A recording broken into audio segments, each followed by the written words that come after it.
One of the things my fiance and I would like to do in the future is buy a house, but unfortunately with the prices where they are right now, it is very unlikely we'll be able to do that unless we buy something that is a bit of a fixer-upper. However, when doing research around fixer-uppers, I quickly realized that I lacked a lot of the knowledge on how to do that kind of stuff myself. I know the basics of how to use certain tools, but I didn't know how to renovate a house. Recently, I've been trying to take the initiative and learn how to renovate a house. I've started learning how to operate various power tools so that when the time comes that I need to use them, I know how to use them. This got me thinking about how I really wish that I had learned this stuff sooner, which brings us to today's video. If you're new to the channel, welcome. My name is Tyler Warlow and I go by The Mengineer. I make videos on how to improve your life through your confidence, capabilities, and overall happiness. In today's video, I'm going to be talking about 5 skills that I think every 20-year-old should try to learn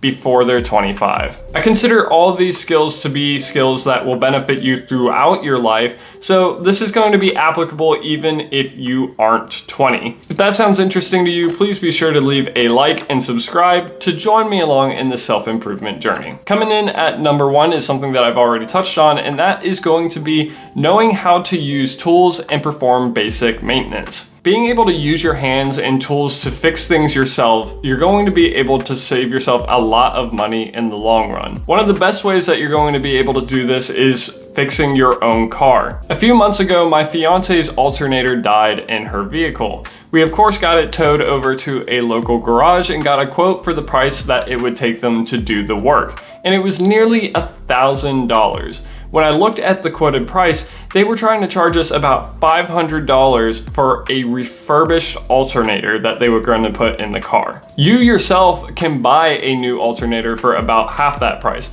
So I said, you know what? No, I'm not going to do that. I'm just going to go ahead and fix it myself. I was pretty lucky in my teenage years to get a little bit of experience in a mechanic's garage, so I knew my way around the engine bay of a car. I bought the alternator and performed the labor myself, which ended up saving us around $600. You can see how easily this can stack up over time if you were doing it multiple times on your own car or even performing basic maintenance on your own house. A coworker of mine has a house that's a little bit older and it has some copper piping in it. That copper piping has ended up corroding and in some spots started leaking. My friend was able to luckily use the knowledge that he had of plumbing to repair it himself. By having a basic understanding of tools and how to use them, you'll be able to solve a lot of your own problems. With the internet how it is nowadays, you can typically troubleshoot pretty much anything that you'll run into. And as long as you know how to use your hands and the tools that you have, you're going to be able to save yourself a lot of money in the long run. So learning how to use your tools is going to be one of the first skills that I recommend that you learn. The next skill that I'm going to say that you need to learn is learning how to cook. It is crazy to me nowadays how many people rely on fast food or restaurants to get their daily meals. How many people do you know that go out to lunch rather than bringing in their own food that they've made? It's probably quite a few. There are several benefits to learning how to cook. First off, you can learn how to make healthier meals that are more well-balanced than the stuff that you're going to find at typical restaurants. This is going to improve your health in the long run. Next, it's actually going to help improve your finances. Even getting fast food nowadays is at least $10. And if you get that a couple times per week, you can spend $30 to $50 a week on fast food. And that's not if you're going to actual restaurants. If you're going to actual restaurants, it's probably gonna be over $100. And if you're doing that every week, that quickly adds up. You're spending thousands of dollars a year when you could just be making your own food at home. A lot of people say that it's actually pretty expensive to buy food from a grocery store, but I beg to differ. If you're going to the right grocery stores and not overpriced places like Whole Foods, you're going to be able to find your basics for pretty good prices. That's your produce, your meat, and things like seasoning and milk. You're gonna get those at a pretty good price because pretty much everyone uses them. There are plenty of people online that show you how to meal prep on a budget, which basically can get you down to meals that essentially cost $1 to $2 per meal that taste great. Finally, learning how to cook can actually be pretty beneficial to your social life.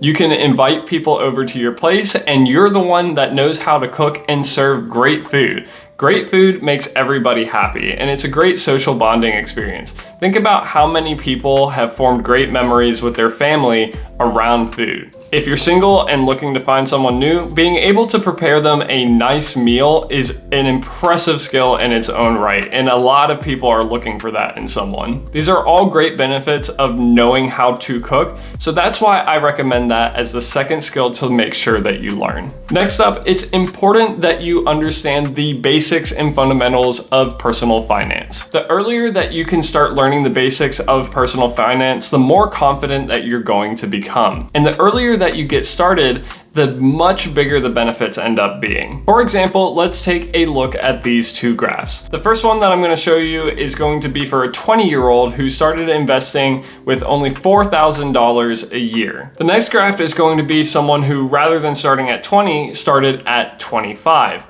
It's going to be the same amount that they contributed each year. However, you'll notice that the amount of money that they have saved at retirement is almost a difference of $400,000. And that was only a difference of 5 years. I hope that this example shows you the difference that only a few years can make. So it's important to get started as early as possible and understand the basics of personal finance. I recommend understanding the difference between savings, checkings, how to handle a credit card, as well as the basics of investing. These are all good places to start, and it's going to help prepare you for your future. The earlier that you get started, the more time that you have for compounding interest to take its effect. Go ahead and get started and learn as much as you can about personal finance as soon as possible. Before we move on, what is something that you guys wish that you had learned when you were 20? This can be something that impacted your life or something as simple as a little hack. Let me know in the comments down below. I like to read and respond to every single one. Now that we've got that covered, the next thing that you're gonna wanna try and make sure you have learned by the time that you're 25 is some sort of hands-on hobby. I really recommend getting away from consuming stuff to creating stuff. It can give you a sense of pride in what you're working on. Nowadays, so many of us spend hours and hours just scrolling on our phone or watching TV, and a lot of people wonder why we end up feeling bad. It's because we don't actually end up doing any significant work, and we're getting flooded with dopamine constantly.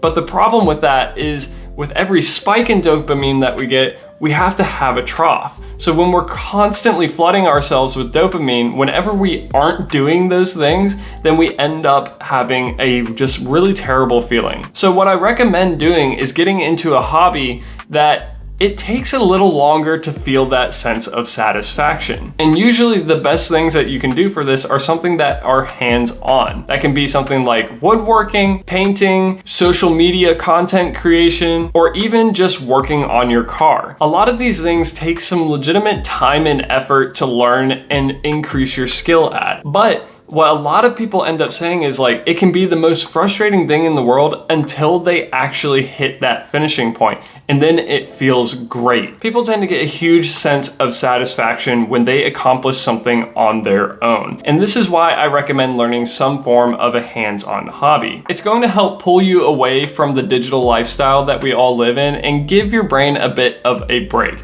And it's also going to help give you that sense of accomplishment when you end up completing something that you've been working on. Finally, the last thing that I'm going to recommend you learn is learn how to exercise. The long-term effects of exercise are countless. It helps increase lifespan, decrease the risk of disease, and also it's shown to increase overall feelings of happiness and satisfaction with people's lives. Unfortunately, a lot of people don't get into exercising because they're too scared to start, or they're afraid that other people are going to judge them. But speaking from firsthand experience, everyone's got to start somewhere. You can't be good at everything. And what I'll tell you right now is most people, when they're in the gym, aren't focused on you. They're focused on getting their workout done. It's important to learn how to exercise properly so you're doing things safely and something that you actually enjoy doing. You don't want to be going into the gym, loading on the heaviest weight that you think you can handle, and then you end up injuring yourself. Because of course you're not going to go back to the gym after that point because you're just going to be afraid of the weights. So make sure that when you are going to exercise that you look up how to do the exercises that you're interested in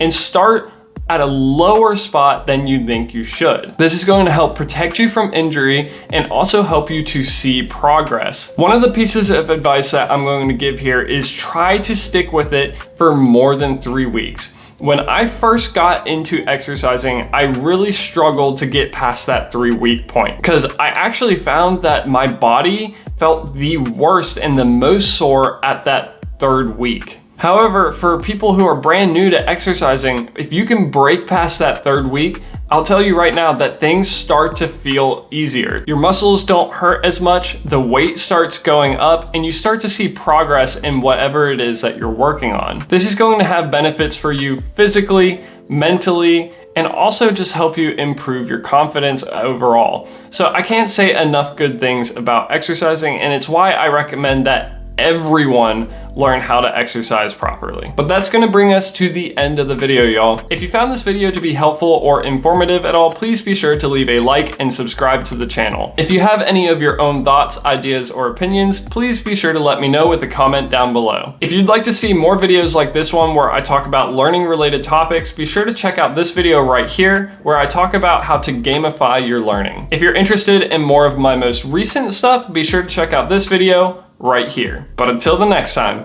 this is the Mengineer, signing off.